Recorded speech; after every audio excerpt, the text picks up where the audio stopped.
Hey everyone, welcome back to another episode of the Wandering Road Podcast. I'm your host Chris, alongside my co-host Dean, and joining us for today's show is Heidi, and she will be sharing her paranormal experiences that she's experienced throughout her life.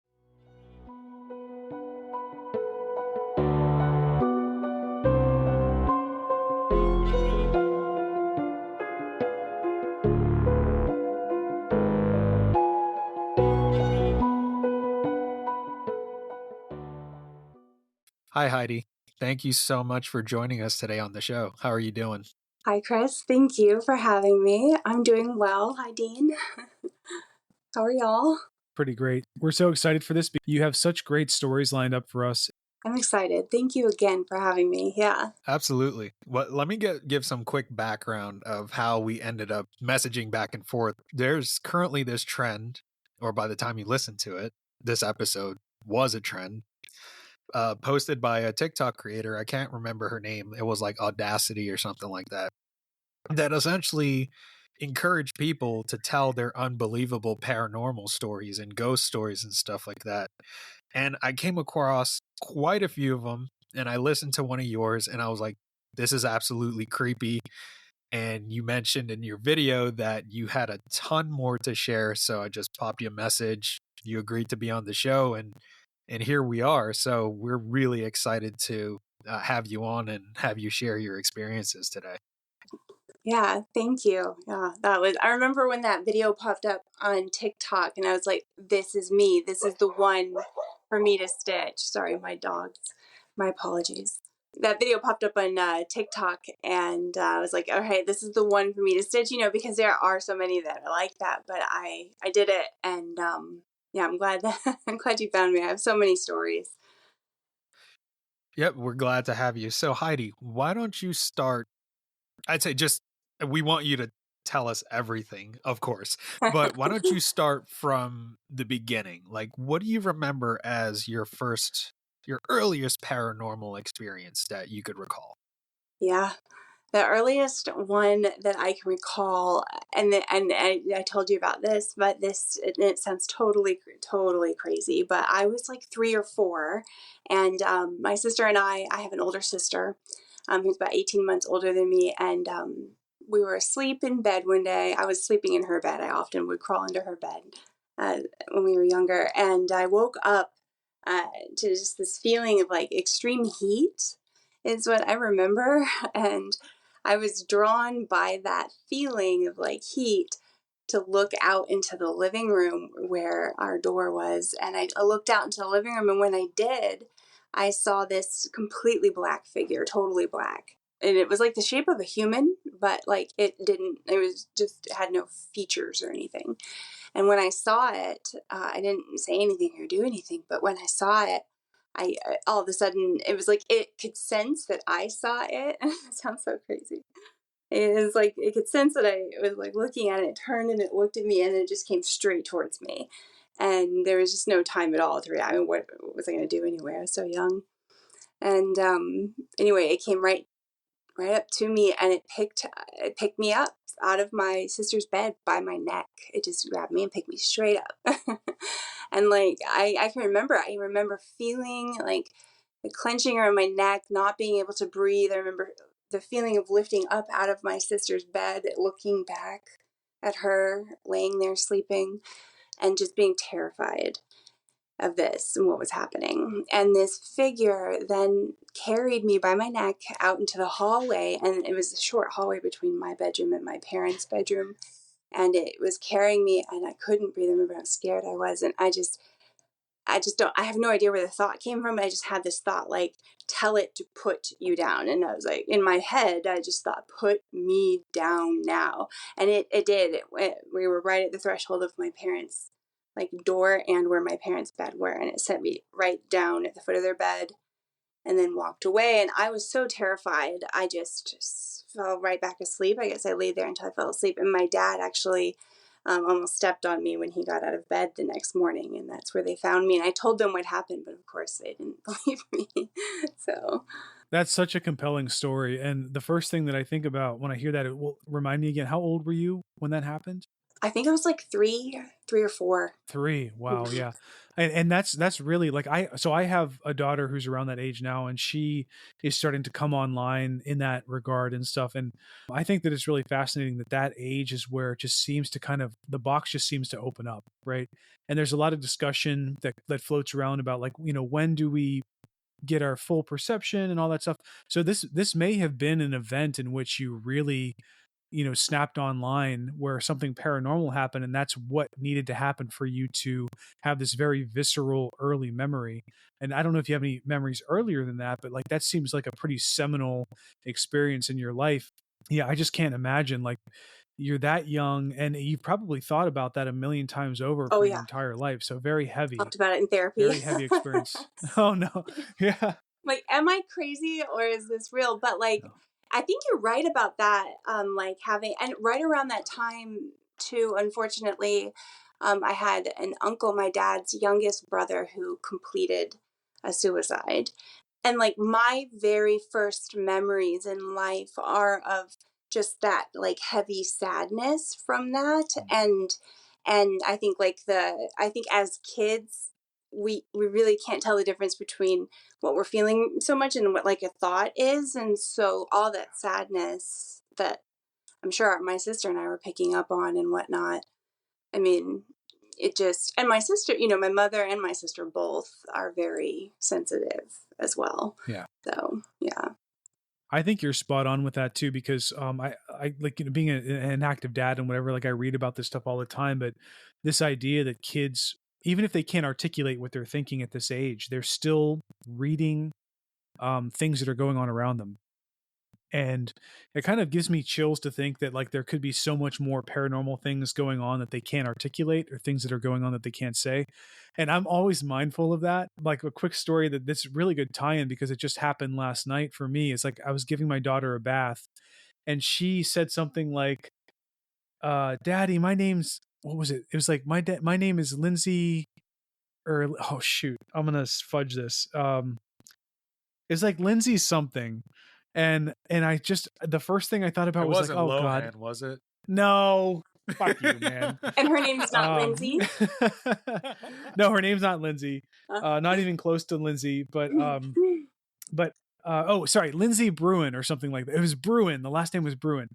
And I don't know if you guys know that, but like, so I was thinking, the first thing I thought in my head, like, we talk about this paranormal stuff on the podcast, so I'm already thinking of that predominantly, and I'm like, oh God, is this like another past, is this like a past lives thing my daughter's going through right now?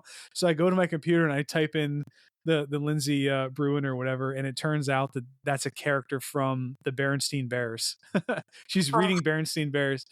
So like, I dodged a bullet there in a way, but like, but still, I'm still like postured, and I'm like tensing up for that moment when she says something like, you said your kids have said, we'll get into, but like, that thing that kids can say where it's just like raise an eyebrow, like, well, were you reborn? Yeah, sort of thing. Totally. I think it's cool. Like, I think, I have 3 children, and they're all teenagers now. My second is about to graduate from high school in about 2 weeks, if you can believe that. But when they were very young, that's when our friend, I had a friend named Josh. He died of leukemia at 22, and he didn't know he was sick. He had no idea. He really basically like dropped dead of it.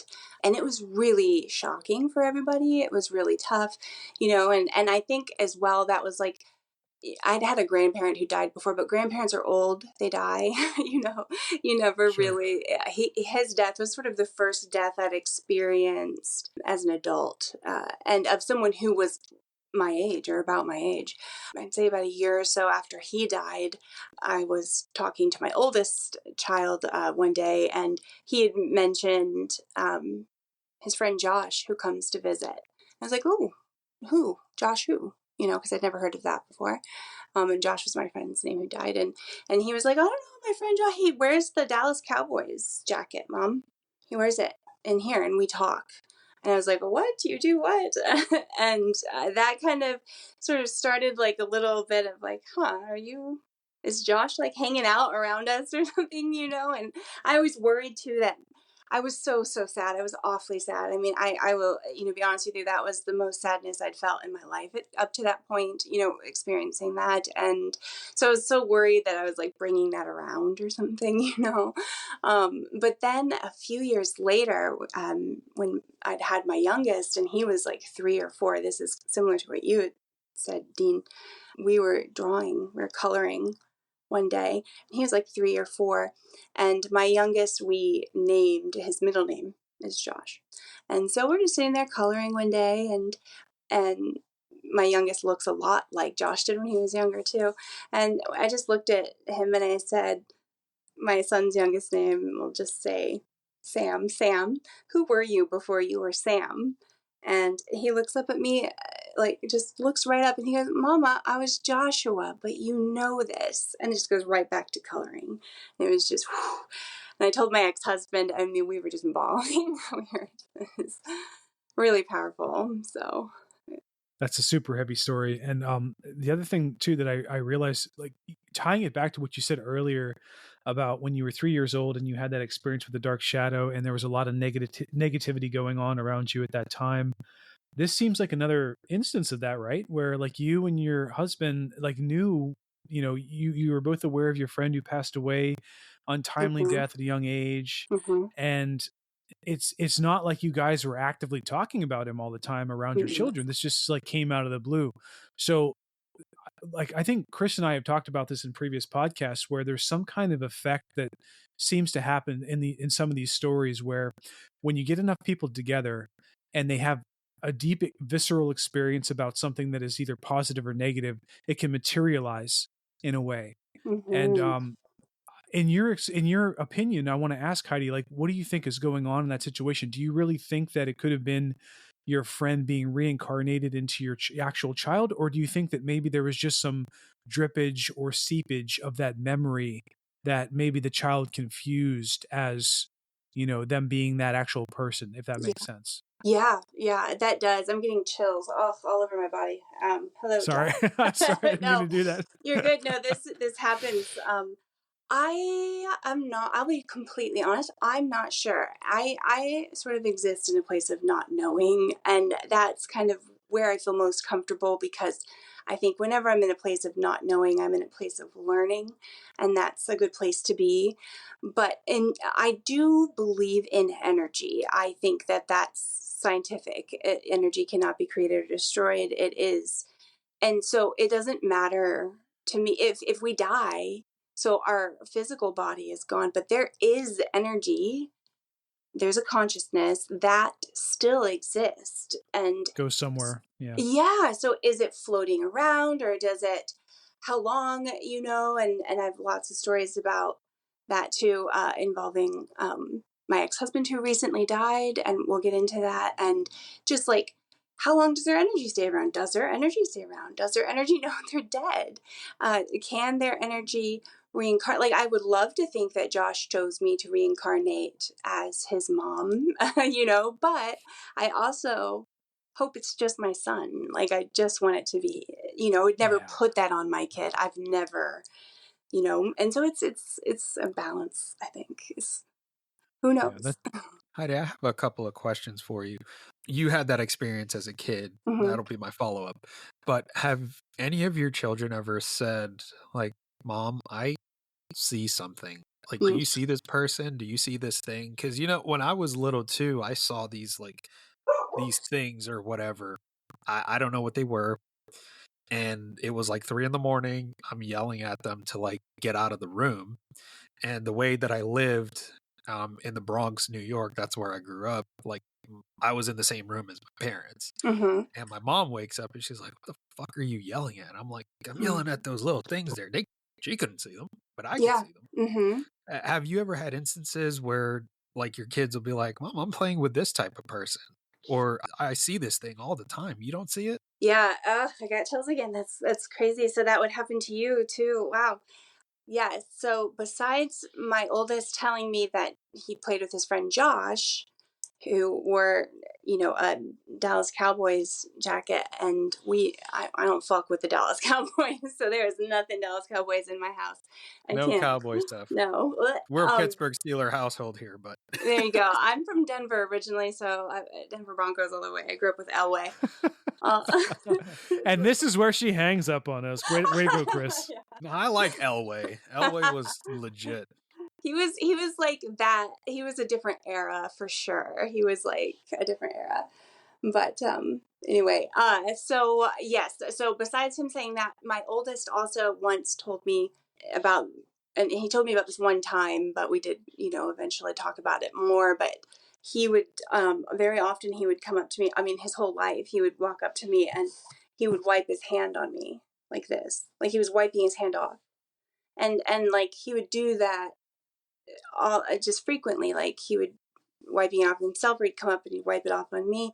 And so I think he was about 9 or 10, and I was like, why are you doing that? What's up with that? And he was like, well, Mom, I can see energy. Energy is blue, okay? And it's goop for him. He could see the energy in his goop. He said, everything is covered in this blue goop. And it's like, okay. And he was like, there's 3 types of goop. I was like, tell me. And he said, there's one type that's a good type. It's positive. One type that's positive. It's a good type of goop. It feels good. He's like, you're covered in it, Mom. I love, like, that's why I like to touch you. And I was like, cool. And then he said, there's neutral goop. Is the sound okay? I'm so sorry. My dog is barking. It's fine. Yeah, don't sweat it at all. We get we get it all the time. Okay. We'll keep this in, and like, yeah, it's not a big deal. Drapes. All right. So so my oldest, and he would come up and he'd rub his hands on me all the time to because he said that I had a good goop, that my goop was positive. And then he said there's a neutral goop, and a lot of things are covered in neutral goop, like your dresser, the book, or something. But sometimes they can be covered in positive or negative goop. Then there's a negative goop. And he said things and people can be covered in that, and he doesn't like to touch things or people that are covered in that. And I was like who? And, he told me of somebody who we knew, that wouldn't. But then I was like, I kind of wanted to test it. I wanted to see, like, is this real? So not that I didn't believe him, but just like, I wanted to test it. So while he's talking to me, I was looking at this lamp that I just bought. I loved this lamp. I wanted this lamp. I saved up for it. It was expensive though. And like, I kind of felt guilty about buying it, even though I'd saved up for it and everything. And so I had the lamp and I kept looking at it, like, after I got it, like, God, I'm glad I got that, but I kind of felt about the money I spent. And so I was like, what do you think about that lamp? What kind of energy does that lamp have? And I knew it was not. And he said that the lamp had an uncomfortable feeling. It was uncomfortable goop. And that's what he called the negative. And I was like, yeah, it does. It has an uncomfortable goop, because I really beat myself up about buying that. And he's like, yeah, it's uncomfortable, Mom. I can't help but think, like, this is just me, like, trying to, like, be creative, but that's such a unique story. I think what you should do is you should write a story, like a kid's book about goop and energy and stuff. And you can make tons of money. You can buy all the lamps you want with all the positive energy you want. Because that's such a great story. I love it. I do love lamps. I thought you were going to roast me about the mirror stuff. Oh yeah, well, we could talk about that. Yeah. Okay, so last night, real quick. Okay, so sometimes when I'll wake up in the middle of the night, I have really bad sleep habits. It's just, I don't know what it is, like my metabolism or something, but like sometimes I wake up and I just cannot get back to sleep. And last night was one of those nights, and it's rare that this happens, but sometimes, like last night, I'll wake up at like midnight after going to sleep at like 9 or 10, and then I just cannot sleep for the rest of the night. Like not until like 5 a.m. I'm just wide awake and wired, and I just don't know why. But I was like lying in the spare bedroom last night so my wife could get some sleep. And I was just looking at the mirror, and I couldn't stop thinking about Chris's stories about freaking mirrors all the time, and like how they carry energy and all this. And there was like, the mirror was kind of open because it's a sliding mirror, and it was kind of open a little bit. And I had to turn my light on to see if anything was like in there peeping at me. And like, God damn it, Chris, you asshole. And so that's just my little side story about mirrors. Yeah, Dean, it's funny how you bring up the whole mirror stuff, because real quick for the listeners, I've told this story like a million times, but I'll share this with Heidi on why I kind of hate mirrors. I personally think mirrors hold energy, and my wife likes to go antique shopping with her mom. I like to go sometimes to look for sports memorabilia, but there was this one summer where my mother-in-law and my wife, they went to an estate sale or something of that sort, and they came back with this mirror. I came back from the gym. I saw the mirror sitting a little bit past the doorway. I look at my wife. I'm like, what is that? She's like, oh, I got this at an estate sale or whatever, blah, blah, blah, blah. It's so interesting you're burping while you're telling the story. That's interesting. Yeah. That's interesting. That's a thing. Yeah. That's a thing. Right. So I see the mirror. I asked my wife, I'm like, where the hell did you get this from? And she's like, oh, it was like $5 at an estate sale. I'm like, I don't want this in the house. Mirrors hold energy. Give it to somebody else or throw it away. And I was like so pissed off. Like the poor What girl, she like happened? took the mirror and she dumped it outside. And like when someone else tried to give us a rocking chair, I'm like, you could have it, but it's staying out on the porch. It's not coming in the house. Because knowing my luck, I'm gonna be sitting down there with my 2 dogs.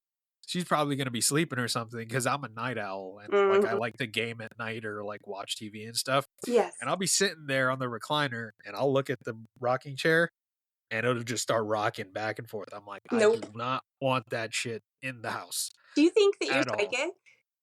Do I think I'm psychic? Yeah. No. No? I know my mom can see things, which is why she doesn't like to go to funerals. She doesn't like to go Yeah. to funeral homes. The only time she's gone to funerals, she makes like certain exceptions was like my grandmother, my grandfather. But if it's not someone in the immediate family, she won't Yeah. go. That's why she's always told me like go, and anytime we would go by a graveyard at night, she'd be like, don't look over there. Like, and I always, even now, like I'll be driving with my wife at night, and to get to our house, we have to pass by a graveyard, and it's on the left-hand side, and I never look over at night, ever. But I think I went on a long of a rant about my stuff. But Heidi, I wanted to ask you, so you had that one paranormal experience where you were picked up as a child and taken to your parents' room, kind of joking you. Did you experience anything else when you were younger in that home, or if you could go deeper into your experiences? Of course. I don't remember any more in that home specifically. But certainly growing up, there were, weird things. I remember in another house, my sister and I were sitting in the living room one day just watching, I think, the Smurfs. And all of a sudden this toy just like flew out from like the hallway into the living room. And we just kind of looked at each other and weren't sure. And then our mom told us later, but while we were still living in that particular house, that she had woken up one night and there was just like a bright shining figure standing in her room, and she thought it was our uncle who had passed, from suicide. And so we just kind of accepted that our uncle was around us a lot when we were little because that's kind of what our mom told us. I do remember living in a totally different house with my dad, and I was like 17 years old. I remember this vividly. I got up to go cook some dinner. My dad was on his way home from work, and I just wanted to cook him dinner. And so as I got up from my bed to walk into the kitchen, and then I was going to walk through the kitchen into the mudroom where my apron was hanging. As I got up and I was thinking, like, I got to put my apron on, I had this, like, all of a sudden it was just like this visual. It was like a vision. I don't know how else to describe it. Just like boom, really fast, just flashed in front of me putting my apron on and reaching my hand down into the pocket, and there being a huge black spider in the pocket. And I was like, oh, that's weird. Weird. It was so weird too that it flashed right before me. It's like I almost couldn't see where I was going, and I was like, that was weird, huh? And I just walked into the kitchen and walked through and walked into the mudroom and then put my apron on. And I just thought, you know what, I might just check. And I opened the pocket, and sure enough, there was a big black spider in that pocket. And I was like, whoa. And so that was crazy. Even, then I thought that was wild. Things like that would happen a lot, like where I'd have little premonitions or something. In your opinion, what do you think, at least in the cases you've experienced, what are premonitions? What are happening? Like because you seem like a very intellectual, very perceptive person. So like, what do you think is happening in those situations if you had to take your wildest guess? I wondered that too, like about like maybe how the brain works and how the brain has to put together. The brain is just constantly guessing and putting together the images that we see and that we experience as it is. Reality is not super fixed. But I remember a few years after that with the spider incident, driving in the car. I was riding in the passenger seat with my best friend, and she was driving. And actually, I was pregnant with my daughter, and my son was sitting in the back seat in his car seat. So I was hyper. I hate being in the car, period. But especially with my kids, and so anyway, I was just hyper. And I was really vigilant looking, and we got off the highway. And as we got off the highway, again, that vision just happened. Boom. I could see nothing but the vision. And it was of us getting off the highway, going up to a stoplight, turning when it was our turn to turn, and a car not stopping and T-boning us. And I was like, whoa, that was weird. That was a really weird thing to see. Again, just thought, well, weird. And then it happened. That exact thing happened where we got up there, started to turn. It was our turn. And I was like looking too. And sure enough, I just turned and looked. And this car is just coming straight towards us. She did not stop. And she was not stopping. She got through the thing. We passed, we just missed each other. And that I remember telling my friend, and she did not like me telling her about my premonitions like that. So I was like, okay, I'll keep those to myself.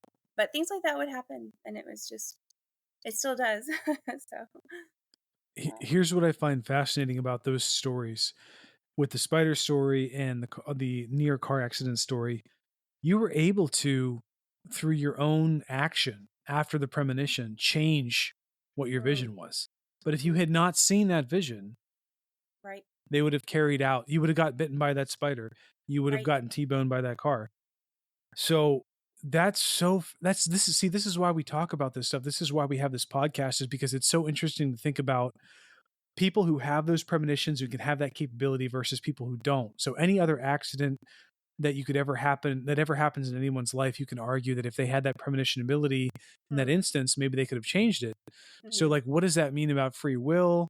And like, what does that mean about spirituality and all that stuff? So I don't want to get too deep in it, but I just had to bring that up because like you're a perfect example of that case study. Yeah, I'm glad you mentioned that because I was listening to the episode y'all just released, and you were talking about like past lives and like the difference between past life and reincarnation. It was fascinating. But y'all had mentioned at one point, like meeting people. Like when you meet somebody, there have been times in your life when you've met somebody and you're like, I've known you before, or there's like beef between you before there's even interaction, and that it reminds me of the premonitions that I have. That to me is the same thing. And like I've had that too, where I met somebody and literally I remember meeting the person that I dated after my first marriage ended. We dated for 8 years, but a very first time that they ever walked in and I saw him, and I'm not like, ooh, this is so, I was just smitten, but like it was literally like a jolt. There was like boom, like a light almost, or so I remember seeing there and being like, that was weird. And then this person became such a significant person in my life. And then that happened again. That happened with both of the men that I've married, and then that one that I dated. And I don't want to do too much of a cold turkey transition, but this seems like a good opportunity to kind of go into something that you seemed interested in talking about. And you're talking about your past marriages. And one thing I wanted to touch on while we had time was your experience with your late husband and the things you were saying, the strange things that were happening and the occurrences. Do you feel comfortable going into something like that? Yeah, we can talk about that if you're okay with that. So about my late husband. I'll just get into the story in general, I suppose. He and I met in 2019. The same thing happened. Actually, we met on May 14th, so it's been nearly I guess 5 years. But the same thing happened with him. I'll never forget the first time we originally matched on Tinder, and I saw him pop up, and I was like, that's a weird thing. I almost swiped left, but didn't. And then when we met, I have never experienced this so strongly with anyone else, but he walked up and I looked at him and I knew him. I knew him very well. I don't know how else to explain it. And he sat down and the very first thing I said was, have we met before? And like, throughout college, I worked in the service industry here in Austin. So I was a server and maitre d', and if ever you've worked in the service industry or really in any kind like that, it's kind of a small, like you work in 1 or 2, 3, 4 places, you know everybody. It's sort of like, people just, so I thought, wow, maybe we worked together in the service industry or something, because he had mentioned he had, but no, in fact, we didn't know each other at all. It was just incredible recognition. And so we immediately, hit it off, started dating. Got very serious, and then dated for about a year. I will say that my ex-husband, it turned out that he had an addiction issue with heroin, and that was something I found out. And it was the first time I'd ever experienced something like that, or been around somebody like that who struggled with something like that. And so my approach really to that was compassion. Like I tried to imagine if it were me and I were in that place, how would I hope that somebody would treat me or respond to me? And so, I mean, we continued on for a while, and he went to counseling and stuff like that and said he got clean, but he didn't. So I broke up with him. We broke up. He moved out. We were broken up for about 6 months, and then COVID. And then we got, back together, and we got married. And we moved to Tennessee to be closer to my mother and sister who live in North Carolina. And when we moved to Tennessee, we were married. And out of the blue, my ex-husband said, if you ever leave me or cheat on me, I will kill you. And that was scary. That was really scary. And I didn't like that. And he kept threatening me like that. And then finally one night on April 16th, 2021, he did some awful things at like gunpoint and with a knife all night. And I didn't think I was going to live. I didn't know if I was going to survive. And one of the last things he said to me when we were in person, when he did that, was, I'm going to haunt you for the rest of your life. And I just remember that. So I survived that night, thankfully. Sorry, I gotta take a breath. Yeah, take a minute. Take as much time as you need. So he went to work the next day, and I called he told me if I called the police that he would kill me, and I believed him. Why wouldn't I? And so I called my dad, and I was like, what do we do? And he's like, well, we made a plan. So I called the police, and I gave him my description, and they, in case he did kill me and they could find me, they knew who I was. And they decided to send the police, and they arrested him. So they waited for him to get home, and they arrested him. That was the end of our marriage. And after that, I made, while I was in like my own therapy and recovery, I made an Instagram wherein I put up all of the photos of his mugshot and things, and the actual news articles, because of the nature of what he did. And I tried my best to warn other women about him if I could. And I was successful up until last June. And I randomly saw that he was following another woman. They were following each other. I reached out to her and I said, hey, this is who he is. And I should mention too, in the course of the investigation, they found that he'd been arrested multiple times for that thing that he'd done to me before I'd ever met him. And I didn't know. I had no idea. He was super good at hiding it. And his mother helped him a lot too. So anyway, all this to say, I warned this woman, and she did not take to that well. She was very like, he's wonderful, I love him. And I was like, okay, well, I hope you stay safe. I hope that you get out alive.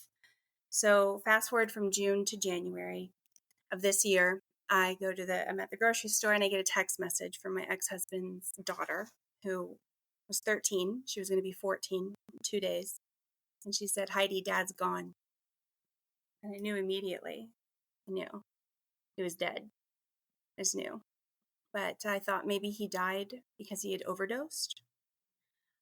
Never in a million years would I have imagined that he died from being in a shootout with the police in front of that woman's house who I'd warned. He'd shown up to her house. So they dated. He even brought her back to Texas to meet his family, I guess. And they broke up. He showed up outside of her house with a gun, threatening her. She called the police.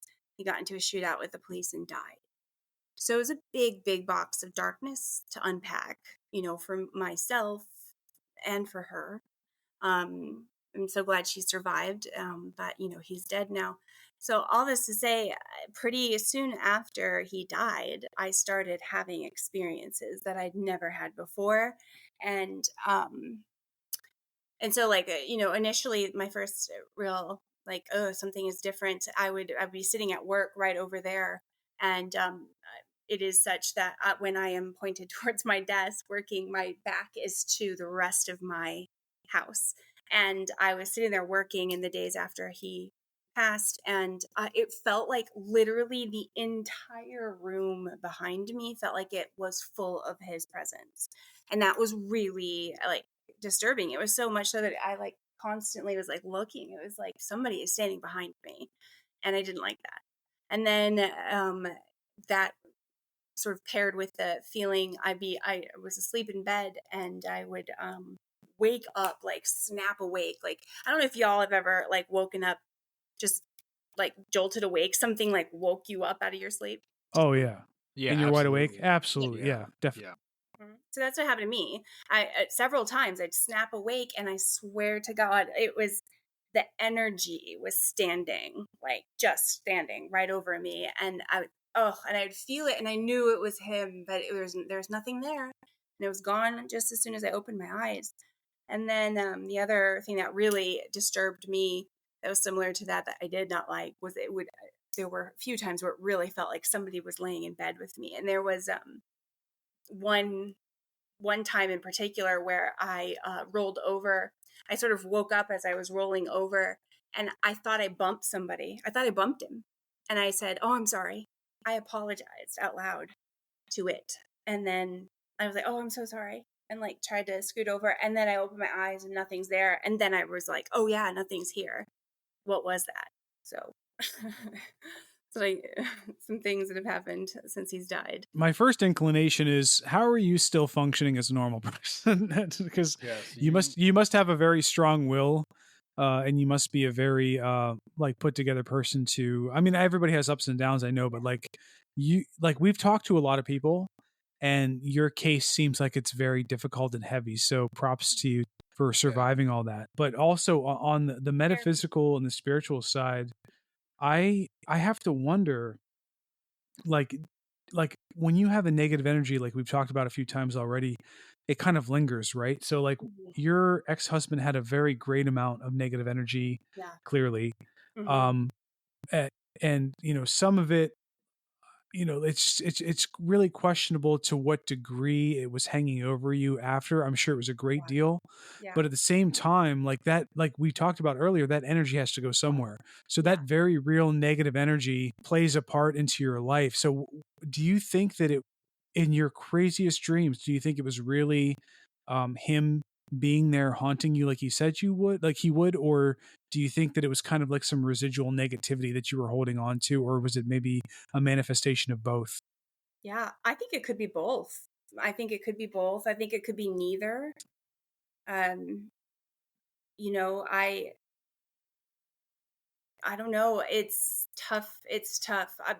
I've thought about this a lot too, because I'm a strong believer in it can't if you don't let it. And so that has always sort of been my composition, or I suppose thought in my head. It's just always been sure, I mean, he can, I suppose, if it's my ex-husband and he is showing up and hanging out behind me or something and creeping like that, he can, whatever. I mean, but I can also bring my energy too, though. I can also be like, "Get the fuck back," or "No, the fuck you won't," or I'm locked down. And that is what it is with me. And so I've got teeth, but good for you. I love it. I love it. Absolutely. Thanks. You got the I always, TWR army with you energetically. We'll I hope so. spiritually beat his ass. Don't worry. Yeah. I say this from time to time. Okay, I say this from time to time, but like I always tell Chris, like if I was ever going to have a supernatural experience where like something really big or gruesome or something was going to come in front of me, I wish I was. I want to be drunk when it happens or like intoxicated because I'd be like, that takes everything down a notch, right? It's like kind of like okay, whatever, like like I'll ride this. I'll roll with it, like, but if you're not, if you don't have that backup, you're kind of like, oh shit, this is scary, sort of thing. I don't know. I think even going back to that very first memory I have of being picked up by that black figure in my, my thought, I literally in my brain thought, put me down right now. Something I knew even as a 3-year-old, somehow in that thought, I remember coming to me that just came to me. And it was like, put me down right now. Like, and I thought it because I couldn't say it, and it did. And yeah, I don't know. I think my sister's, it's kind of like that too. She's a little more like scared of things, I think, than I am. I'm a fighter, like in fight or flight. And I'm like, step aside, sister, I'll fight this for you. But yeah, that's kind of been my my attitude, and I think at this time, as like weird or like off as it might seem, like the grieving process of losing my ex-husband or him dying the way he did, and everything I had to live through with him, and even now unpacking how he died, like awful, what happened to that woman, really, that I feel like I need to give myself space to mourn that, however it happens, and so I haven't been like, get out of my house energy because I'm sad. I am mourning it. I have to, part of the ickiest part of that process is feeling sad about him being dead. Like that's a real mind fuck. But that's just so it'll pass, and it I has. can't imagine. Genuinely. Yeah. It has. I can't say enough about therapy. If you'll ever get BetterHelp to sponsor you, if you're not already there. I mean, I'm so grateful for therapy. So. I think it's a great time too for people like us, like who, we struggle maybe like a middle of the road, since we don't need like full on psychiatric care, obviously, but Right. like when we have that opportunity to go out there and match up with somebody who could help us psychologically, like I think this is such a great time to be alive in that sense, because for years and for decades, for hundreds of thousands of years even, like people have suffered in that degree. And like we live in a time now where that sort of thing is accessible. So yeah, I'm spot on with that. Yeah. Support system, it's huge. So my life has certainly not been easy, but all 3 of my kids are still alive and I'm okay. So I'm happy, I'm looking at your notes here, and one thing that really jumps out to me that I want to talk about, because I'm a huge nerd, for better or worse, in college while you were doing math and astronomy. I want to ask about that first. Talk about math and astronomy in college, because I've never done that. I've always been in the social sciences and whatnot. The most random thing happened, like in your life, and I just want to hear more about how that played into. We've talked about astrology and all that stuff, and I know astrology is not astronomy. It's like it's a science versus a perspective, so to speak. But like I just want to get your perspective on the whole package of all of that stuff, because you seem very science based, but you also seem very open minded. So this is probably a great transition point to talk about these experiences you had. Yeah, that with the math and the astronomy, I'm with you. I hate math. I hate that stuff. But those 2 things were like required for my business degree, I think. And anyway, my ex-boyfriend and I, so I was married, and then I dated someone for 8 years after that, my first marriage.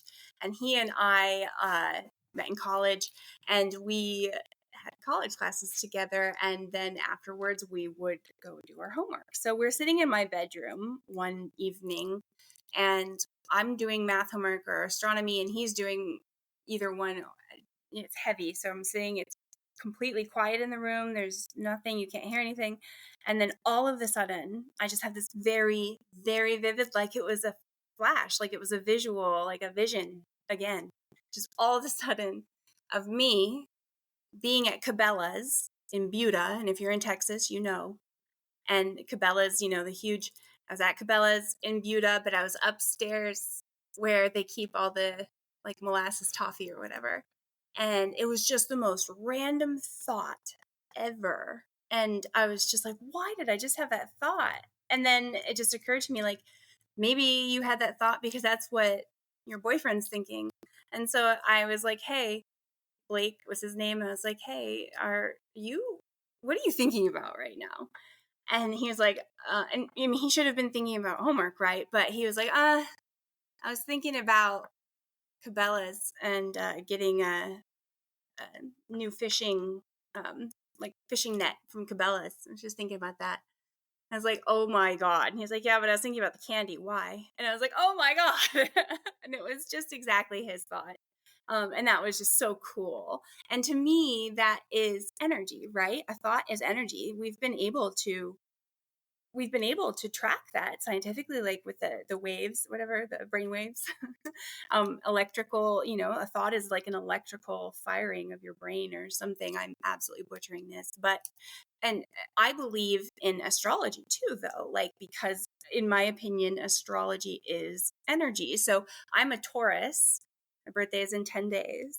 It's my birthday month. And I believe that. And like my rising sign is Scorpio, and my that's why I think I'm so psychic. And then and then my moon sign is Gemini, so I can talk. All that is supposedly the energy that was coming from those constellations at the very moment I was born, right? And that's why I'm imbued with that energy. That's why a Taurus is kind of like loves food and maybe has a nice sounding voice, is super stubborn, like, and XYZ. That's kind of where I think that idea comes from. So for me, that I'm like, yeah, I can get behind that. I can believe that I was imbued with energy from the universe. Like, why not? Another story with that same boyfriend. He and I were taking a nap one day. It was an afternoon nap, and it just so happened, like, we fell asleep kind of weird on the bed to where our heads were like the top of our heads were touching. And I was dreaming. I had a dream. I was a fish. It was a great dream. It was I was swimming through the ocean, just bebopping around like whoop whoop whoop as a fish. And then all of a sudden, this other fish is woo woo woo right up to me and right in front of my face, and it goes. And it makes this really funny face. Literally, it took its fins, and it was like. And it was so funny. I started laughing in my dream, and I woke up laughing. And when I woke up laughing, there was my boyfriend also waking up, and he was laughing, and I was like, what were you just dreaming about? And he's like, oh, I just had this dream where I was a fish, and I swam up to somebody else and made a really funny face. Another fish. And I was like, oh my God. Okay. Yeah. So it was like we co-dreamed. Have you all ever heard of that? No, what is that? No, that's new to Co-dreaming? me. You've never heard of that? Oh, you should look it up. What about lucid dreaming? It's Lucid dreaming, yes. Yeah. Lucid dreaming, yes. I've had one lucid dream in my entire life. That's it. I mean, I've never had dreamt a lucid he was dream. Jeff Bezos. Right? If you could lucid dream, why wouldn't you lucid dream knowing what his account number is and just beep boop boop boop? You would never. And then you get busted for fraud after you try. It's like, prove it. How? You can't prove it. How did I find that number? I dreamed it. That's true. That's true. I don't need billions of dollars. I just need 5 million. That's all I need. Just give me $5 million. I'll be good. I'll be set for life. That's all. Amen. There was one thing that you listed here in your list of experiences that you provided to us, which I'm kind of drawn to. And this one is, you said you woke up to some sort of disembodied voice to save your kid. You want to go into that one?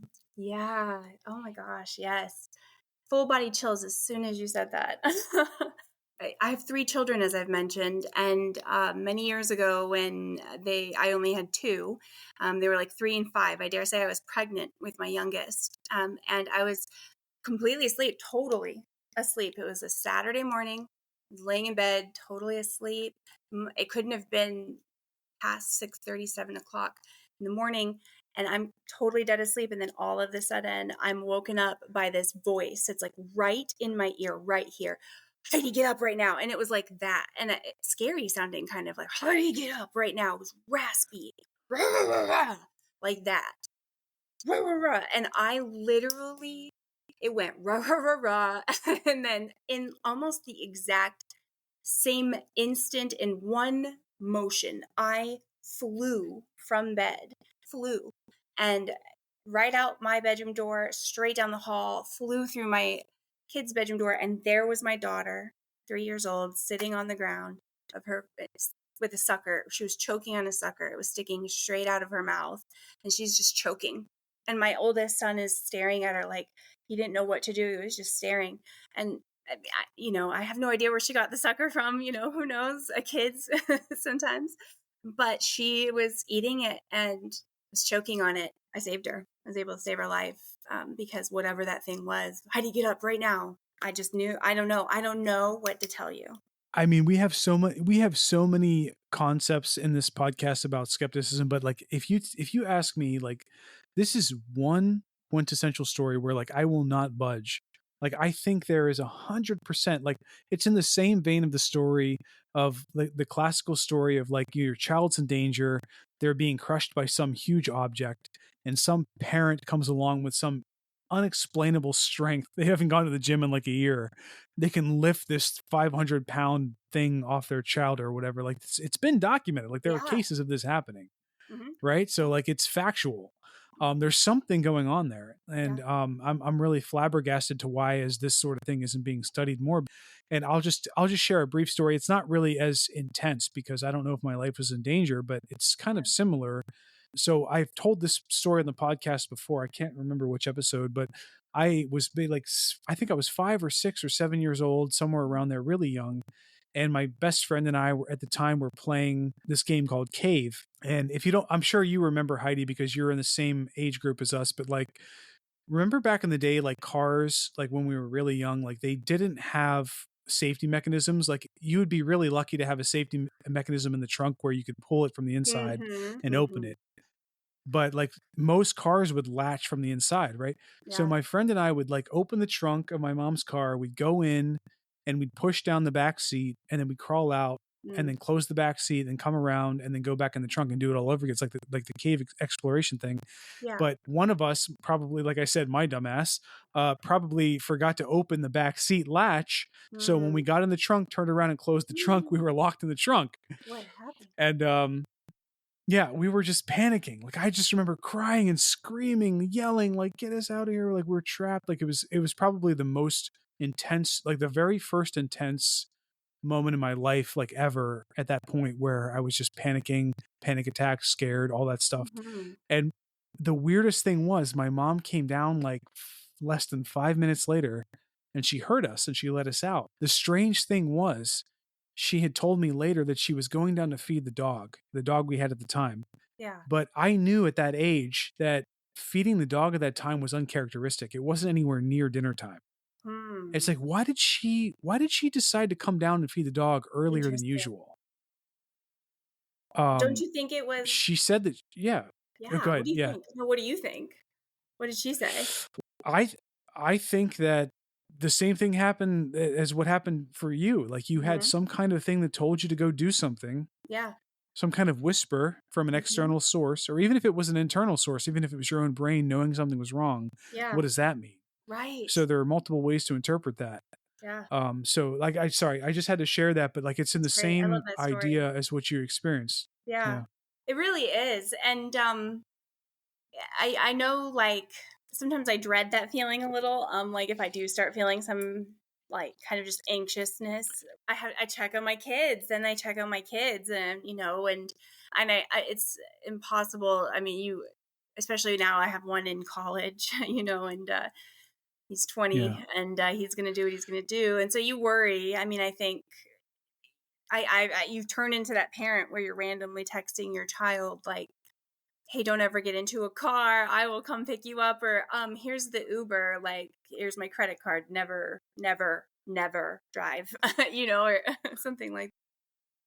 Here's a strange concept. Like, all three of us are sitting here and we're cognizant and very well aware of the fact that this sort of thing could happen if we have kids, right?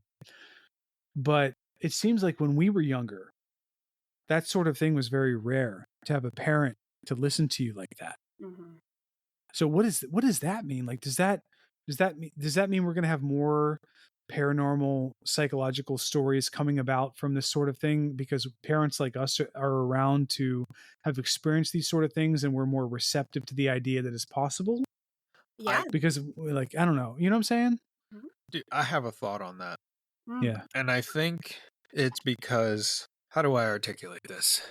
Our parents were probably raised a specific way where you're not receptive to these things.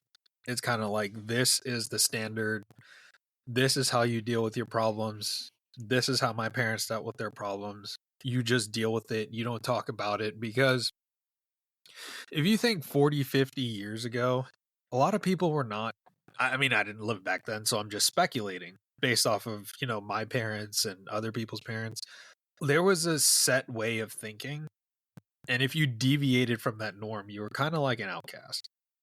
And a lot of people would rather not deal with that because it was so focused, right?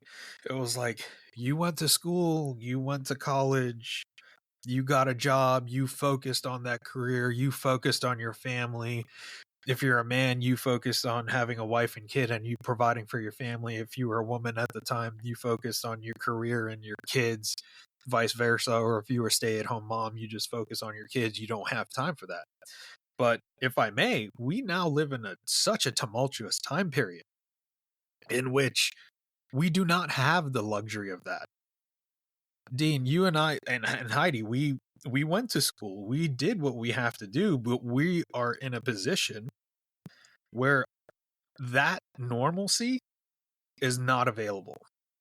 And then you inject the internet, you inject social media, and the ability to talk to people about these things. Like, I'll put it this way: like, people that talk about paranormal stuff, they're like outcasts. We're social outcasts. Let's be honest, because a lot of people don't like talking about that stuff, whether for one particular reason or another. Dean, you call it cognitive dissonance, in which people will experience things over and over and over, but because of their own comfort, they won't acknowledge it. And the example I like to use is the old gaffer from the Lord of the Rings. If you've ever read those books, Heidi, he's like, if adventures makes me late for dinner, I want nothing to do with them. I don't want to talk about them.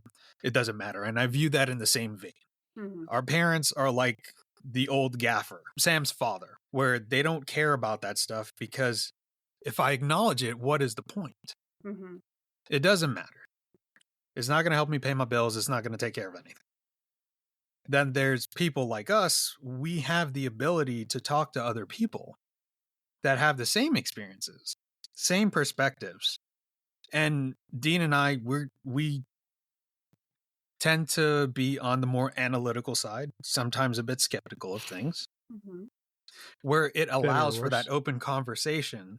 I think it's healthy. That you weren't allowed to have in the past due to limited communication. And like, even my mom is like even more receptive with talking about it right now. You see all of these people coming out the woodwork. I'm like, okay, well, like, a lot of people have experienced this stuff, so I mean, might as well chime in. But I'll end my rant there. I agree. No, I completely feel yeah. It's really a crazy transition. We have way more reverence as humans because we have deeper emotional states. We have rituals with the dead. We go back and mourn our dead after years and years. We still think of them. We cry for them, all that stuff. But crows could not possibly imagine that depth of awareness and sense of emotion, in the same sense that maybe an alien that's a million years evolved from us have emotions that we can't possibly perceive or imagine because they're so much more multidimensional.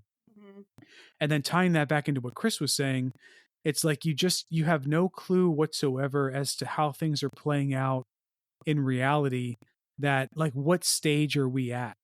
So when we're reflecting on things that are happening, we can only speculate, but what's really factual beyond that is a mystery to us. And maybe we get glimpses of it with a few people, because maybe that's the next degree of evolution. But that's why I love having conversations like this, because it really opens the aperture to that exploration about what's next in that step of the evolutionary process, a process for humanity. Yeah, if that makes sense. It's fascinating to think about, especially with what we're going through right now. And I mean, to sort of piggyback off what you're saying, I'll, fully admit right now, even that I hesitate to, share how deeply I feel for trees. Hmm. And to me, a tree is a living thing, and I don't know if it has emotions and feels or not, but it does seem to, like, studies on trees show that they talk to each other. Plants talk to each other. They certainly do have feelings. They recognize people. They recognize, like, a repeat, someone who is there. And I forget where I read or heard this once, but someone said, really, truly go outside and hug a tree if ever you're just really overcome with emotions, because it will literally soak up the energy like a sponge. And it's totally neutral. It has no judgment. The tree isn't like, oh shit, you're feeling some type of way about XYZ. It's just, and I hug trees. And yeah, yesterday, I'm not kidding, I hug trees. And yesterday, I mean, I go a dog, and I take her out several times a day. And so we walk, and there's trees along our path, and I know those trees. And yesterday they came through and cut down several of those trees. I think because of electrical issues, but I felt badly. When I look outside even Yeah. now, they're not there. Their stump is right there. I feel deeply for that. Yeah, I wonder if we keep ourselves from experiencing paranormal because we are like, oh, that's stupid. I feel sad for a tree, And so Yeah. for me, I know my intuition, because my intuition is the most random fucking thought. Like, if I'm doing something or I'm just, in auto mode, and just a random thought hits my brain, something random, I know to pay attention to that. Like, I've learned over years to not ignore that. And so it's like practice. The more you recognize it, the better you sort of, for me. Yeah, and I think there's definitely a deeper knowledge and awareness to that idea that you bring up about trees. I mean, myself personally, I know a lot of people, not a lot of people, like, some people would scoff at that, Yeah. right? But in reality, if you think about it from a different perspective, like, think about it from a mainstream religious perspective, how is that any different from believing in a certain deity or a certain higher power that you can't see or feel at any given time? You're essentially, in those religions, you're going up to that deity when you're looking for relief or reverence or forgiveness. You're seeking it, but you don't really know for sure if it's going to give you what you want to return. The same exact thing is true. You're psychologically going up to that tree, and you're admiring the fact that this tree is alive just like you, regardless of if it's a different degree of life. Yep. And maybe it's aware, maybe it's not aware, maybe there's some awareness that you're not tracking or aware of. Doesn't matter. What matters is you're aware that that possibility is there, in the same sense that you're aware as a religious practitioner that there might be a god or a deity who's aware of you, and there's rules and ideas that go along with that. So, like, you pay reverence to that, and there's some kind of, like, lifting of the veil or lifting of the pressure. Yeah. So yeah, absolutely, I'm totally with you that there's something to that.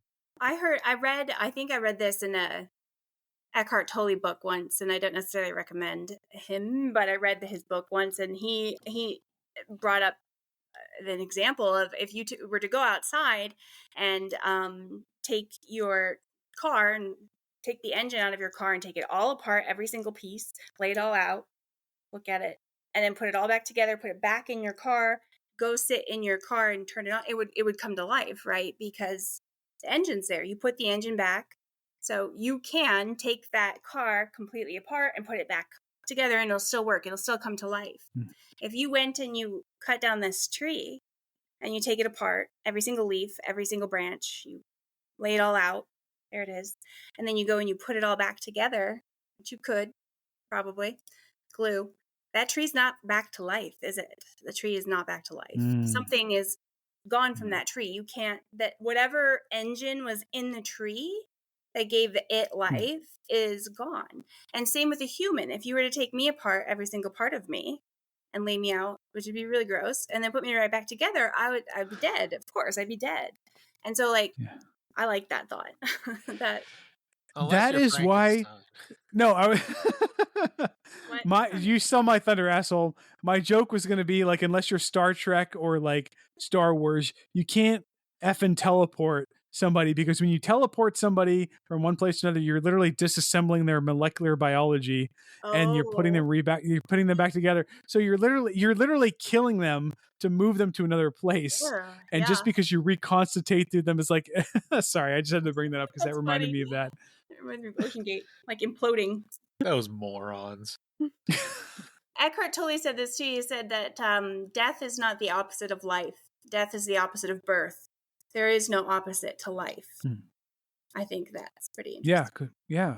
One more thing that I wanted to bring up, because I have a similar story that might resonate with you based off of what you said, but there's the story of there's the Apple TV randomly tuning itself to the YT videos. So I have an Apple TV, right? And that's y'all, I'm sure, know you have to push the button in order for it to go on. And recently, I don't know how long this has happened, but YouTube also has a screensaver now. So if you pause a video, it will, and you don't come back to it, it'll turn that into a screensaver. And then your Apple TV screensaver will come on. So you have to click through 2 screensavers to get the TV on and playing music or audio. And in the last 3, almost 4 months since my ex-husband died, at least 5 or 6 times, it even happened this week, the TV will just be on the screen saver, and all of a sudden a video will start playing. And like the screensavers haven't been bothered or anything. And I just think that's very odd. That's literally never happened before my ex-husband died. And so that was just one of the things that kind of happened that I thought, is my ex-husband haunting me? So. Yeah, that's something creepy that I wouldn't want to experience. But I will say one thing. When we moved into that haunted home, my aunt and uncle had a stereo system. It was kind of old.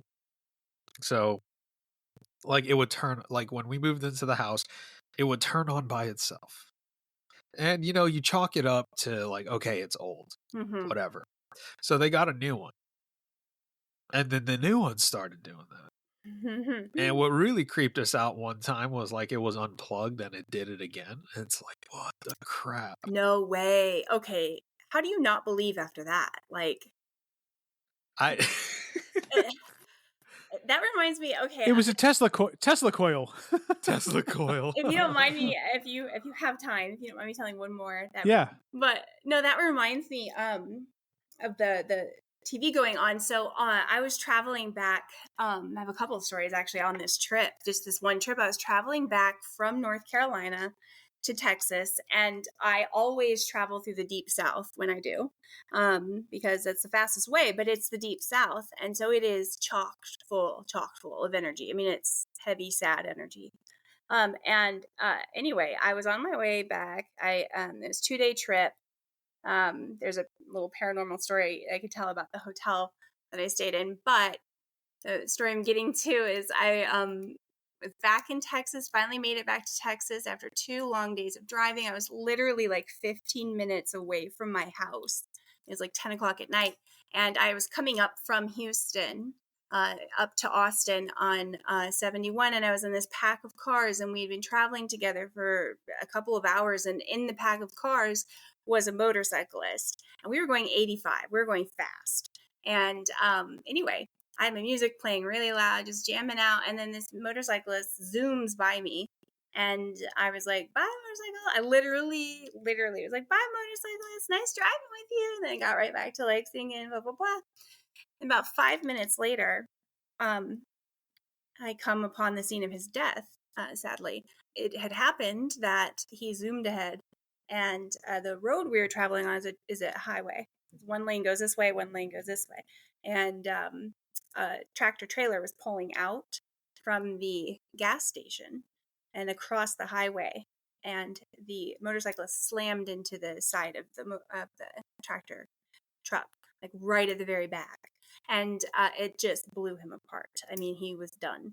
I remember we drove up to it, and my very first thought when I saw it, I was like, oh no, what's going on now? Like, and then I start looking like at the ground to see where the other car was in this accident, and I couldn't see anything except for these big chunks of something. I don't know. Well, it turned out as I got closer that it was his head, and his body parts, and he was absolutely jammed right up into the back of that tractor trailer. It was extremely traumatizing, very sad. And so I was really gripped by that. That really, it was like, whoa.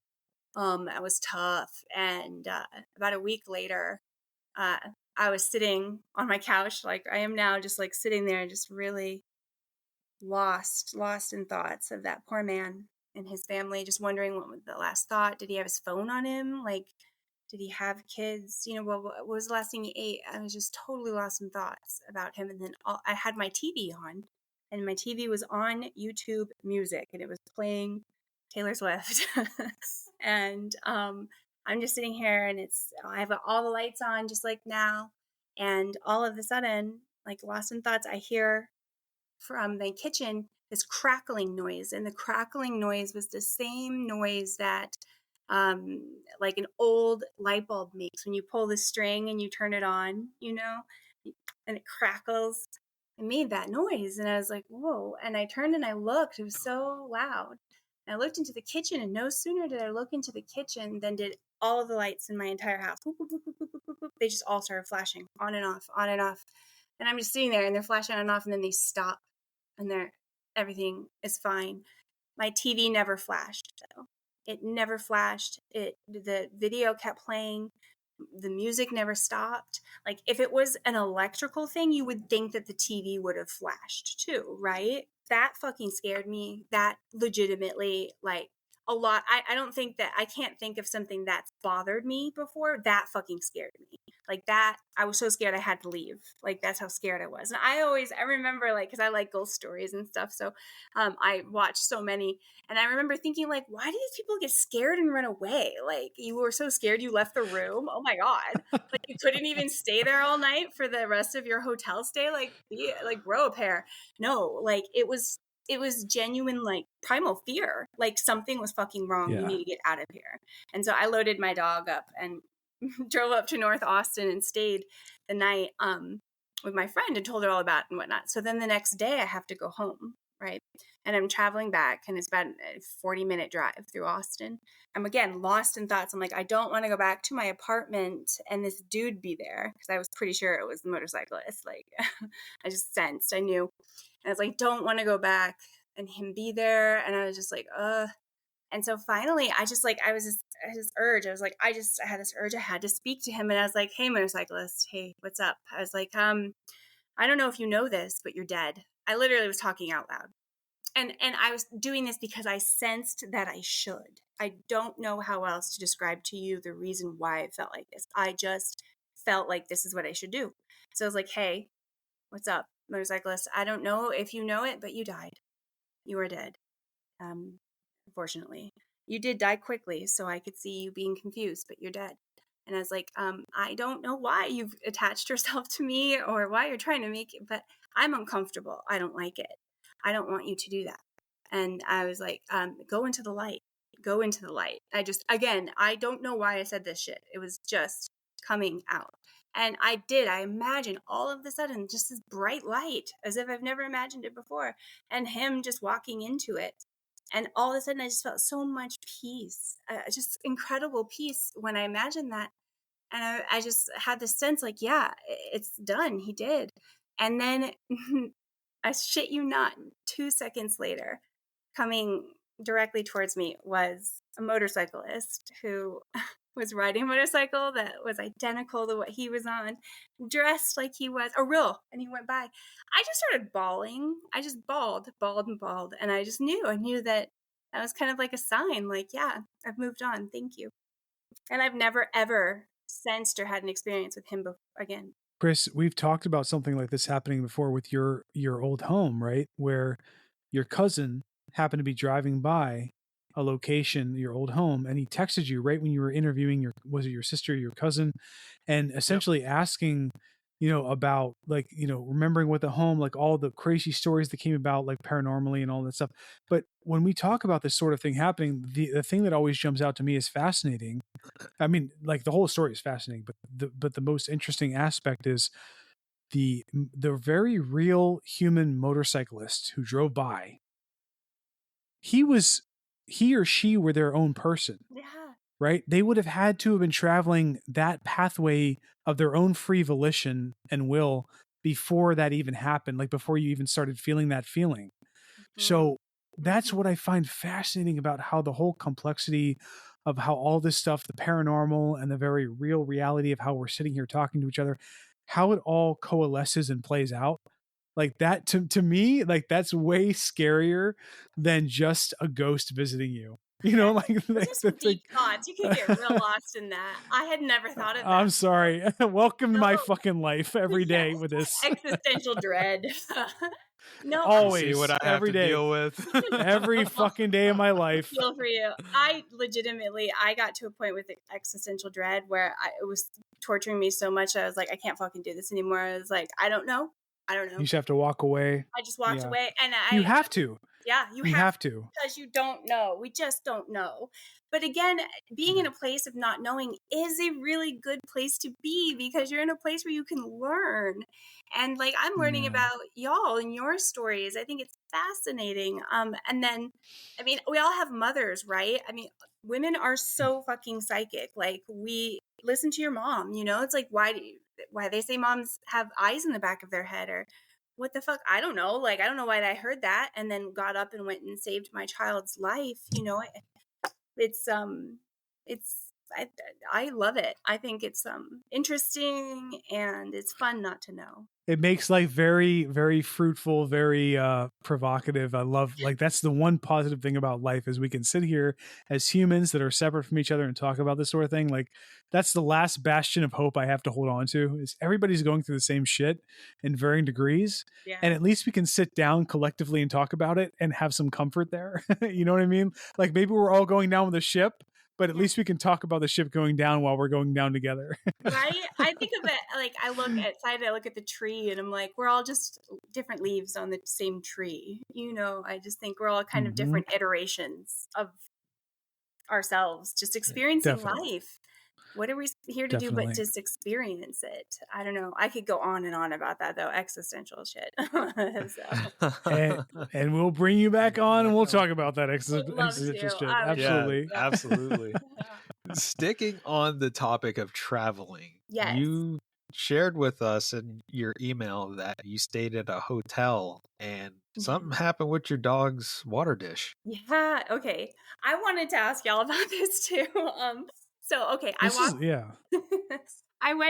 was on the same trip home, right, from North Carolina. It's the same one. And I stayed in Alabama, and I stayed at a hotel there. And if y'all have ever worked in hospitality, I have, the rooms have to be done and cleaned by a certain hour. So that way the guests can start checking in, the new guests. So literally the room has not been touched or entered, or shouldn't have, since 2 or 3 in the afternoon. I didn't get to the hotel until about 10 o'clock at night. So presumably it was 7 or 8 hours where this hotel room was sitting empty, where if there was anyone who was in there wearing any kind of perfume or anything, it would have dissipated by then, right? So this happens to me a lot too. Usually, or not usually, but a lot of times paranormal experiences for me will start with a scent. I'll smell it first. I smell it and then I experience it. So this is one of those times. So I walked in, and as soon as I walked in, I was hit like right in the face with the strongest smell. Like, I went up to someone and went, I just took a hit off their neck or something, and it was a cocoa butter and like warm vanilla and like tobacco. It was a man. It was a smell of a man. And I was like, whoa. I was like, that was weird. And I was like, okay. And I walk through it. And then, go and start unpacking. And because I was traveling cross country, I had all of my animals with me. So literally I had 5 animals with me, and my big dog, one of whom is my big dog, Stelly Welly. And I, of course, with her, I had her water bowl, right? And it's a big plastic water dish, and I fill it with water, and I put it up against the wall, just where you would, and it's carpeted. This hotel room is carpeted, so it's sitting on carpet, this heavy bowl of water, and then I get ready for bed, and I hop into bed, and just as I'm about to go to sleep, I get hit with that scent again, which was really remarkable to me because I didn't smell it anywhere else. It was like the smell came to me, if that makes sense. And I was like, again, I notated it. I was like, I note it. I wasn't like, oh my God, what's that? Who's here? I don't engage with it. I just note it. I'm like, oh, that's a smell. I wonder what that is. And so I conk out and go to sleep. And then I wake up the next morning. It's time to leave. And I get up and I'm walking to the bathroom. I almost trip over my dog's water bowl. And her water bowl had been dragged out into the middle of the hotel room. And it was sitting in the middle of the hotel room, completely full of water. She'd been in bed with me all night. Like, she hopped up into bed and we conked out. She didn't get down that I know of. She certainly didn't drag it full. And sitting in the middle of the hotel room, and I was like, what the fuck? And then right next to it was a red dog ball, like a red rubber dog ball. I did not have that. That's not mine. I didn't bring it. My dog doesn't play catch. There's my dog's dish, her water bowl full, sitting in the middle of this hotel room with a dog ball. And I was like, as soon as I saw that, I was like, oh my God. I was like, okay, that's what that smell was. That's what that smell was. Yeah. So I think that's what you're talking about. Before I ask you about any other experiences, one thing I want to ask you, like, the entire conversation we've had today was just freaking fascinating to me. Good. Did not expect that. Would love to have you back on again to talk about more stuff. Yes. But do you think you're psychic? I wonder about it. I would never say I am because I don't know. But it sure seems like it, though, doesn't it? It really sure seems like it. Yeah. Yeah, it seems like you have some sort of gift in which these, I don't want to say, okay, the first example, an entity. Mm-hmm. It could have been some sort of angry spirit. It could have been demonic. And the only reason I say demonic is because that is like, choking a little 3-year-old kid, that I couldn't think of anything black, else that would do and that. It was hot. Yeah. It felt evil. Right. Yeah. And I will say that anything people encounter, not everything is demonic. I see that shit on TikTok all the time. It's like, oh, if you encounter this spirit, it's a demon in disguise. I'm like, no, it's not, you fucking idiot. Yeah. Why worry yourself? Not everything is a demon. No. But the fact that you had that encounter, you have these spirits that seem to be comfortable with presenting themselves to you. Yeah. Kind of like reminds me of The Sixth Sense with that poor little kid. Yeah. Where he's like seeing all these dead people. I know. Like I think the straw that would have broken the camel's back for me would have been the damn motorcyclist, like just following you around. And I've definitely heard stories about that.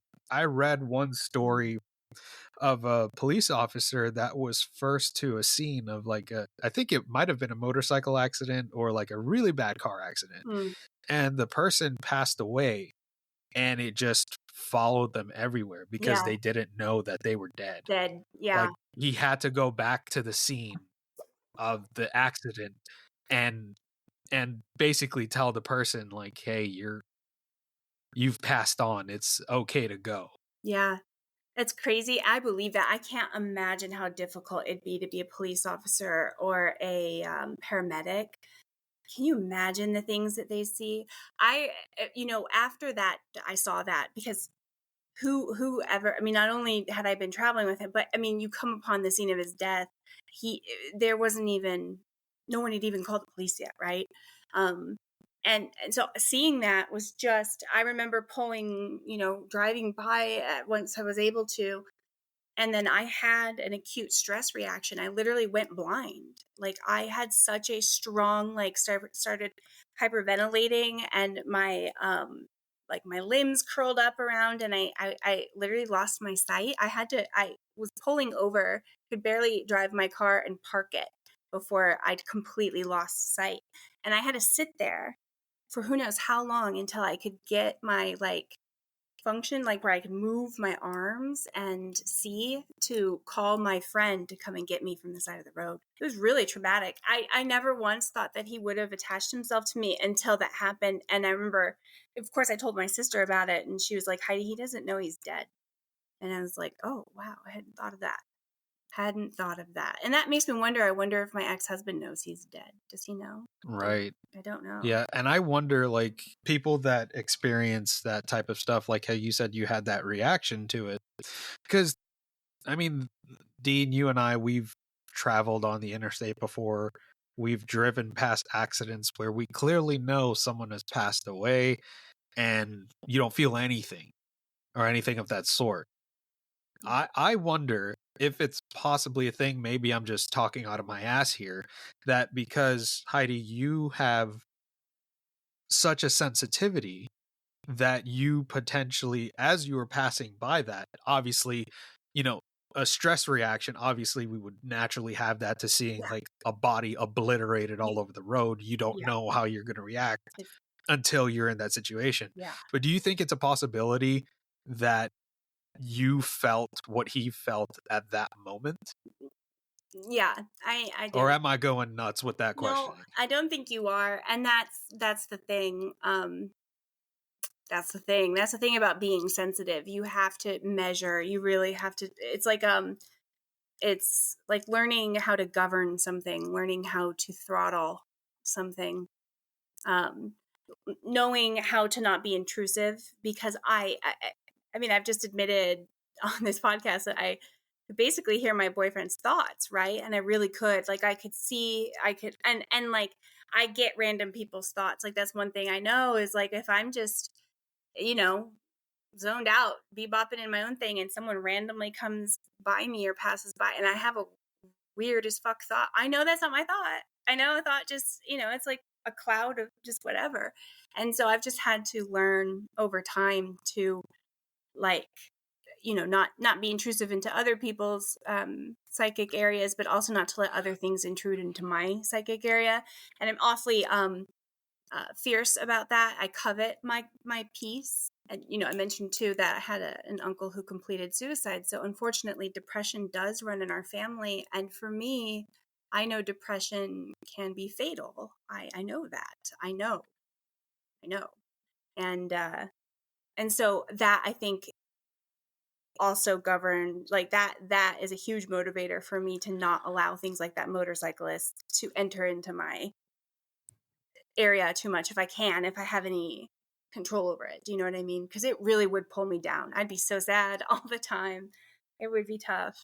This is my last thought on this concept of struggling psychologically in day-to-day human experiences, but also with the burden of being ultra aware, like a lot of us are. And I think there's something to that, being aware that if you have intrusive thoughts, there is definitely a psychological diagnosis that can exist in that case, right? Because it's called pure OCD.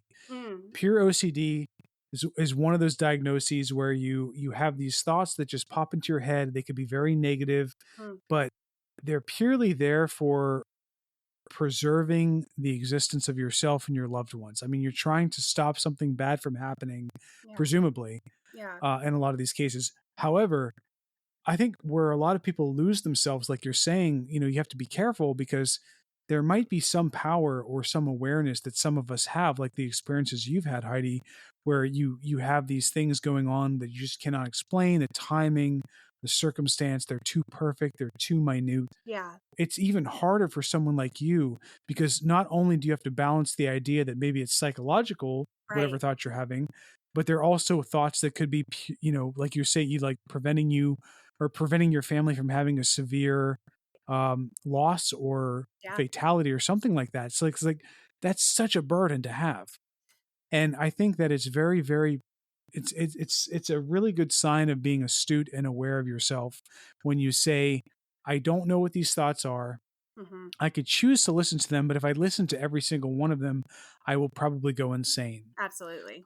So very, very important to not follow every single feeling, every single thought down that rabbit hole, because more likely than not, it's not going to play out the way you think it is, but sometimes it might, but it's not worth pursuing every single one. I agree. And I am an introvert. I'm just taking a wild guess that you are too, as deeply Samesies. Yeah. Yeah, as deeply as you think through things. So one of my very favorite pastimes is to sit around and think. If I could be paid to just sit and think, I would. I'm sure there are people, but it can be a two-edged sword as well, though. Like, you can really think yourself into a tizzy sometimes, like trying to figure out things. It can be a very painful place to be. And I will say this too, I am in therapy, like with an actual therapist, because I think that's good. That's a healthy thing.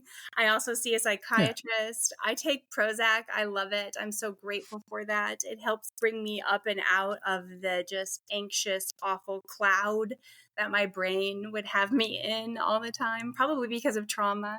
But I'm also in active like trauma recovery therapy, and so like I am accountable with my thoughts too. Like if I have a really fucking weird ass thought, and I don't generally, but if I do, I would tell on myself. I'd be like, yo, therapist's name, guess what I thought this week? Like, whoa, and so I think it's important telling yourself, because I mean, you're just keeping it real. Like, you're just like, I don't know, I can't explain this, but this is what it is. Listen, if I can, like my goal in life is to recognize that other people go through like a lot of shit, and if I can share something with you that'll make you feel better, I will be very infinitely happy. If like I have so many thoughts throughout my day-to-day life where it's just like, why did I think that like what? It's not me, it's not us though, right? It's the worst manifestation that we could imagine, and that's part of the whole pure OCD thing. It's like, why do you think these terrible thoughts about your family dying, or why do you think these terrible thoughts about something catastrophic going on? It's because we fear the thing happening. Yes. Right. And that's the very first start of where whenever you have a thought like that, that you have to start with the idea it's not you. Yeah. It's the worst possible amalgamation of yourself playing out, which is not even close to ever happening, because you're not a bad person. You care about people. So just because you have a bad thought about somebody doesn't mean that you're bad. It just means that you're playing out the worst possible scenario of yourself. Yeah. And that's just your way of preventing everything. Like, that's just my experience. But like, I totally resonate with what you're saying about all these weird, terrible thoughts that pop up from time to time. Yeah. And I think that you're right. Like, we're not our thoughts. One thing that helped me a lot, and still to this day helps me, is thinking of my thoughts like a movie that passes by. Like, if I can grab that thought, whatever it is, and be like, oh, look at that movie that's playing right now, it immediately causes space between me and the thought. And then I can interact with that thought in a different way. And I'm not so like emotionally tied to it. That's very helpful. And I also kind of play a game with myself too. Like if it is like a weird as fuck thought, I'll just be like, what? I literally will be like, well, that just hit my brain. That's weird. So that happened. Happened. Yeah. I just try to like, what? I try to bring some lightness to it before I'm like, oh my God, what the fuck is wrong with me? Because I could die. One last note I'll bring up on that, because I know we're getting off on a tangent, but it's good. But it's like, I think about actors and actresses, and like when they talk about inhabiting a role of like being somebody else. And I try to imagine myself like doing that for a year. Like it takes a year to make a movie, and then somebody trying to be in that role for a year. I would be fucking insane after the end of that year. Nuts. Like, how do people do that? How do they do that? How do you be someone else? It's functional. It's all drugs. Right. Yeah, it's functional alcohol and drugs, and I wonder that too. Like Christian Bale, that man is a method actor, or like Daniel Day-Lewis. Yeah. Like Matthew McConaughey, I met him right after he was in Dallas Buyers Club. My friend was his nanny. What? Yeah, I'm in Texas. That's crazy. And he has never recovered like from that method acting he did, like all that weight he lost. He's never gotten back to looking full or healthy again. Like it hurt. Yeah. I'm like, is it worth it? Like, for a role? Exactly. For entertainment for a few years, but not to make someone like that feel bad, because they don't know any better than we do. Right. Like, if we had some kind of fame and fortune and success brought before us, we very well may have partook in that. So, Totally. but I totally get it. It's like we try, that's the curse of the human nature, right? Like we try to transgress and like move beyond our bounds to try to become more powerful or more successful, but at the folly of, taking strides at ourselves that could tear us apart. You know what I mean? Like Yeah. completely dilapidate us. And it's like, oh God, isn't human being hard enough? Like, it's just like, God damn it. I've survived 100% of my bad days. There was one more story that I wanted you to share, if you're okay with that. Yeah. And that story is moving into a house with the old gravesite on it. Oh yeah. Oh my God. So that was in Tennessee. So my ex-husband and I, when we moved to Tennessee, we rented a house. We just found this cute little house on this cul-de-sac named Moses Drive, of all names. And we move in, and there's our house right there. And it was mid-March we moved in. And so in Tennessee, spring had sprung and everything was just it was all overgrown. So after we moved in, we were out in the backyard, kind of just walking around with Stella, my dog. And and we get to the back corner where it was all overgrown. And lo and behold, we find a fucking grave. We found a grave. It was a grave of a man named James. I don't know what his last name was. I don't remember, but he died in the 40s. He lived to be about 60 something years old. And then sometime back in the 40s, someone buried him there, and that was where he was. And this happens all over Tennessee apparently, and there's like a lot of really strict rules about graves because there's so many. And so like his grave is there, you can't do shit with his grave. And so they built this house right next to the grave, and our house we had his grave in our yard. It was literally in our yard with his headstone. And after that, it was like, whoa, that was weird. What a weird thing to find in your yard. And then a few days later, I was again asleep in bed, and I was like snapped awake, and I was snapped awake to the smell. Again, it started with the smell. It smelled like someone was standing directly over me and blowing cigarette smoke, just blowing it directly down into my face. And the scent was so strong, it woke me up. And of course, I don't smoke. My ex-husband did not smoke. We were not smokers. We weren't inside smoking. And I woke up and I was like, what the fuck? Like, I literally woke up and thought someone was going to be standing over me. Like, I went back like that, like, and no one was there. And so that was one of those things where I was like, okay, I'm going to note that happened. That was really weird. And it started raining. And so I was just laying there listening to the rain, and then I fell asleep again, and then woke up again to the sound of, I was woken up to the sound of boots. Like boots were walking around. My bedroom door was closed, and directly outside of our bedroom door, it was a little house, was our like living room / dining room, directly outside of that door. And it was hardwood floor. And there are boots walking around. And I was like, oh, did my husband come home from work because it's raining? And I listened, and I knew like if it were, he'd come in to lay back down. It just kept walking in circles, and our house is tiny, right? So and I was just listening, and I was like, okay, so what? Those boots aren't coming in here. I was like, oh, what are those boots? I had no idea, and then they just stopped. The first thing I was going to think, like you answered my question in the middle of that story, which was like, does anybody around you smoke? Do you like go to work where people smoke regularly? You don't. You did not. So like that is like that just like ups the credibility of something like that happening as being completely factual or something that's going on that's very supernatural, because you don't smell cigarette smoke every day. You've been exposed to it a few times in your life, but it was so robust and strong in your face. And that's why I love stories like this, because it's like you just, there's, even if it's psychological, which I don't think it is, I think it's supernatural, but even if it's psychological, there's way more going on in that story than we could possibly understand. Right.